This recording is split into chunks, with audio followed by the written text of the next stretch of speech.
Welcome to news 24.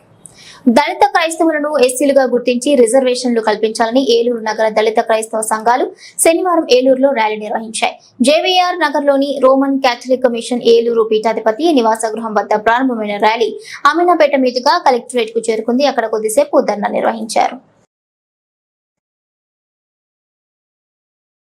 ఈ సందర్భంగా దళిత క్రైస్తవ సంఘాల ప్రతినిధులు మాట్లాడుతూ గత 74 ఏళ్లుగా ప్రతి ఏడాది ఆగస్టు 10వ తేదీన దళిత రిజర్వేషన్ కోసం దేశవ్యాప్తంగా దళిత క్రైస్తవ సంఘాలు పోరాటాలు చేస్తున్నాయని క్రైస్తవ నాయకులు తెలిపారు. 74 ఏళ్లుగా కేంద్ర ప్రభుత్వం దళిత క్రైస్తవులకు రాజ్యాంగబద్ధంగా అందాల్సిన రిజర్వేషన్ ఫలాలు అందనీయకుండా పక్షపాత వైఖరితో అడ్డుపడుతోందని దళిత క్రైస్తవ సంఘాల నాయకులు ఆవేదన వ్యక్తం చేశారు.